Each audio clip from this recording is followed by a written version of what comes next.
I soon discovered in both areas, traditional public diplomacy and the war of ideas, it was that we were having serious problems communicating with publics that had become sophisticated in media and allergic to government proclamations. I learned that the best way to reach them was not to use a megaphone or to preach from a pulpit, not to tell people what to believe or talk about how wonderful we are. Such an approach may have worked in the past, but it does not work today. What does work? The generation of a wide and deep conversation. During my time as Undersecretary, I promoted the U.S. role in that conversation. We facilitated and convened. We brought people together to encourage a grand conversation in the belief that our views will be heard, even if, in fact, especially if, we in the U.S. government are not always the authors or the speakers of those views. In this grand conversation, the voice of freedom, tolerance, nonviolence, and democracy may be one voice among many, but it is more apt to get a hearing among commingled voices than it is shouting alone. I will admit that the grand conversation involves an act of faith. We have to have confidence that if given a choice, most people will indeed embrace the values that we promote: freedom, democracy, tolerance, nonviolence, and respect. This is a new idea, and I think a very powerful one. It's become the subject in the world of public diplomacy of an enormous amount of discussion and, generally, I'm pleased to say, approval. It is a revolutionary approach to international communications. But what about the American image? I believe, as Marshall McLuhan so famously said, that the medium is the message. That is, the way we go about communicating often says more than the message that's being communicated. In facilitating the grand conversation, we do, in fact, improve our image and make it reflect who Americans really are. Open-minded people who know that the best way to reach the right conclusion is to hash things out openly and democratically. This image is in direct opposition to the one which, rightly or wrongly, it was perceived that America projected over the last 8 years. One of a bully who said it was my way or the highway, with us or against us. Now, the happy circumstance is that this grand conversation that I'm talking about, this approach, is aided by new Web 2.0 communications technologies that are just taking hold. Social networking technologies like Facebook, YouTube, and Second Life. Technologies that are supremely portable on cell phones and popular devices like the iPhone and the BlackBerry. And here's the second place that we, as Americans, gain through emphasis not just on the message, but on the medium. We are admired throughout the world for our innovative technology. Thus, we enhance that positive image when we use our technology in our public diplomacy efforts. The image is strengthened by President Obama's own identification with advanced technology during his campaign and now in the White House. But only through modernizing regulation, especially telecommunications regulation at the level of the states, can we truly realize the benefits of technology.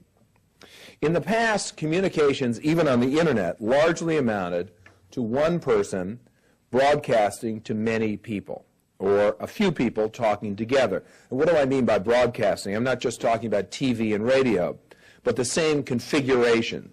So you had a website where you put out or broadcast information about your company or your organization, or if you were a blogger, just expressed your own views. One to many, sort of what I'm doing here right now. We'll move to the conversation part a little bit later. This was not much different from what a newspaper or a radio station did, only much more cost-effective on the internet in reaching a global audience. New technology also promoted some kinds of new conversation in chat rooms, for example, or through text messaging. Again, a huge advance, but ultimately limited. These are really just one-on-one conversations, perhaps with other people listening in. But new Web 2.0 technology goes a giant step beyond by creating much wider and deeper conversation through the development of networks that overlap and fan out in all directions. Those of you who use Facebook and the 45-year-old and up demographic, of which I am a proud member, is the fastest growing group of Facebook users, know what I mean.